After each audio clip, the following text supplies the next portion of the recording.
KSA at good afternoon Philippines! Mega love shoutout sa lahat ng nanonood this vlog. This vlog po, iba-vlog ko po yung second dose ng aking vaccine kontra COVID-19. Yes, ang first dose ko po is Astra.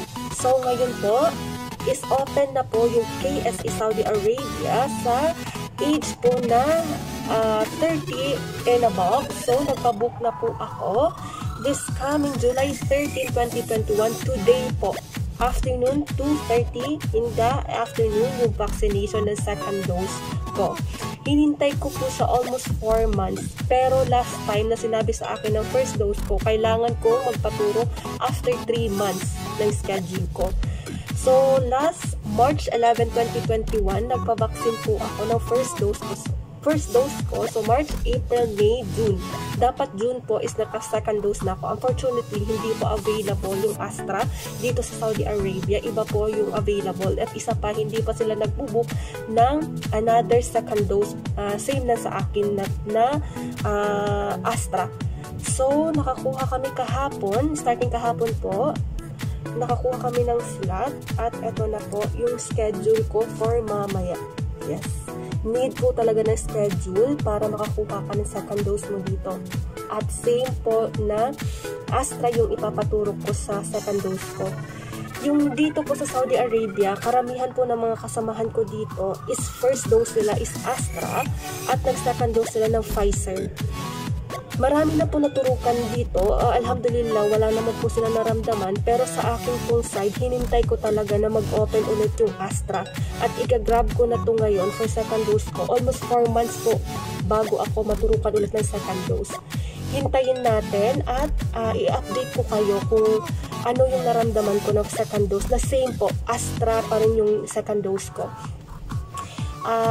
Same po, sasama kami, kasama namin yung aming driver mamaya para pumunta sa isang site dito, isang clinic na malapit lang din sa accommodation namin at magsa-second dose tayo ng Astra at sana nawa ay okay po yung pagpunta natin at maturukan tayo.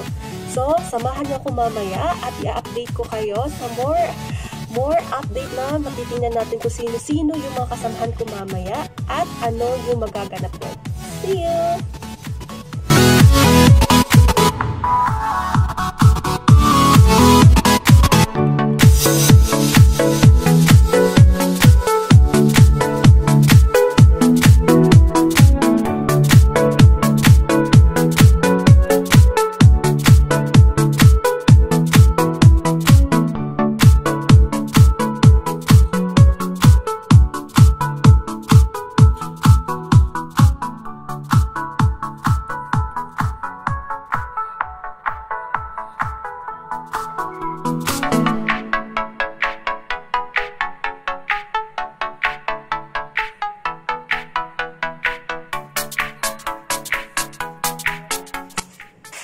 Everyone, update ko lang po kayo. Papunta na po kami ngayon sa vaccination center na malapit lang din sa accommodation namin. Yes, kasamahan ko po yung kasama ko dito sa trabaho.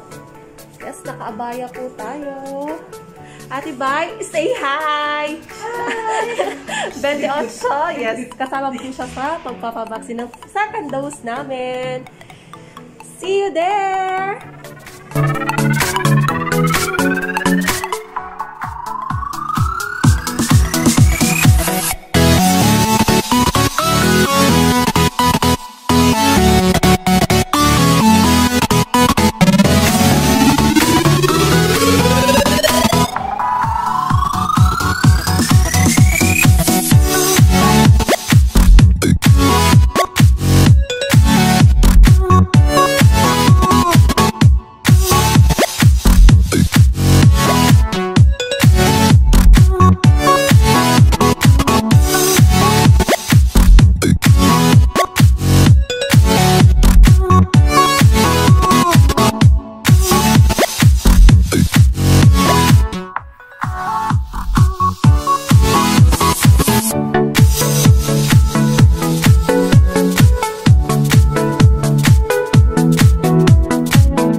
everyone! Yes, dumating na po kami sa vaccination center. Dito po. Yan. Yan yung mga kasamahan ko. At yan ang isang Pilipino pa doon na nakahintay po. So, pasok tayo mga kapatid.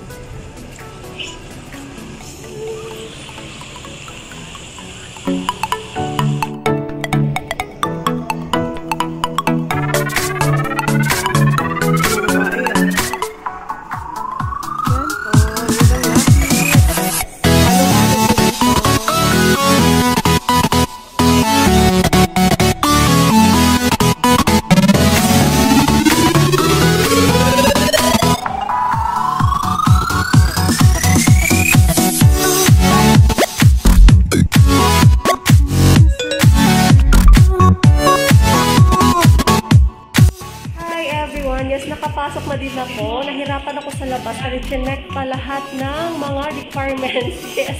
Be together with 28. Yes, nandito na kami sa loob. Nag-wait na lang po kami sa number namin. Yes, binigyan kami ng number para pumasok para ma-take ng second dose. Yan po. Yan. Ito po yung loob niya. Sa loob. Maliit lang siya. Maliit lang siya. Yung dalawang kasamahan namin is kumukuha pa ng priority number. Hintay na lang po kami. Yes, mga kapatid. Yan po. Yan, sa Tibay. Ate Leng, at Ate Ami, apat po kami. So, first, Ate Bayrin.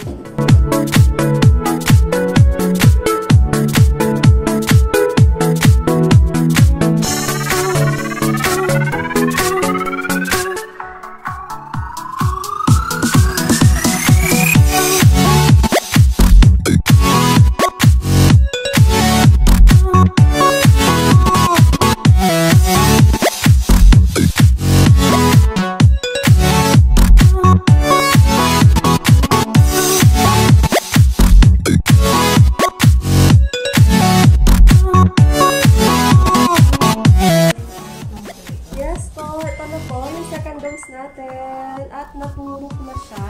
Alhamdulillah, ang bilis lang talaga mga kapatid. Ngayon, nafe-feel ko wala naman. Ako nararamdaman, hindi pa siya masakit. Pero ito po, Astra pa rin po yun na inject.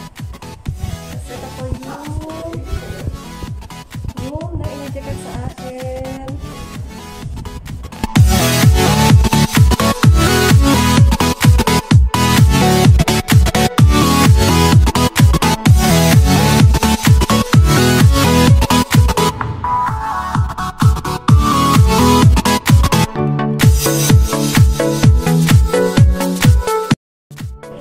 Alhamdulillah, second dose done.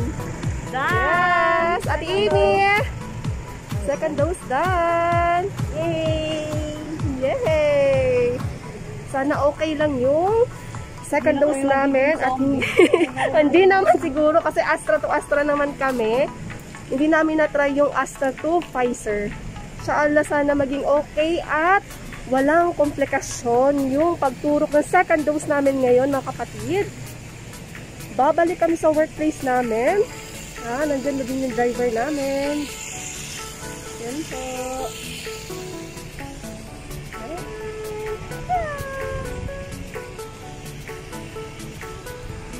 I-update ko po kayo after 1 hour. Titingnan natin kung ano nararamdaman ko. Kung masakit ba siya or kung magkakalagnat ba ako. Tingnan natin. After 1 hour po, i-update ko kayo. See you! Hi everyone! Yes, nakabalik na po ako sa workplace ko. 30 minutes, isang oras. Isang oras po kami nawala sa workplace namin. At isang oras na lang at iuwi na kami. Update ko lang po kayo after 30 minutes na na-injectan ako ng second dose ko. Wala pa ko naramdaman. Nung first dose ko, mas masakit siya. Dahil sa pag-inject siguro. Kasi nag-inject sa amin ngayon, magmagaan po yung kamay niya. Sa mga kapatid ko dyan na hindi pa nakabaksin, mga kapatid, please, mag-vaccine na tayo. Huwag tayong matakot. Pero po, tips ko lang po sa mga hindi pa nagpa-vaccine. First po, kung may allergy kayo, may sakit kayo sa puso, Kung high blood kayo, diabetic na tao, please mag-consult muna kayo sa mga doktor na nandun sa facility at isabi nyo yung hinanain nyo para ma-advisean kayo kung okay lang ba na turukan kayo na vaccine. Advice ko din po sa mga kapatid ko nandito sa Saudi Arabia, kung mayroon pong vaccine po na same sa first dose nyo, please, yun din yung kunin nyo po. Kasi hindi natin alam in the future, 1 year to 2 years na kung ano yung effect nun sa inyo. Mas better po kung same doses yung kukunin nyo. Kaya salamat sa panonood nitong video na to. Please subscribe, like, and share!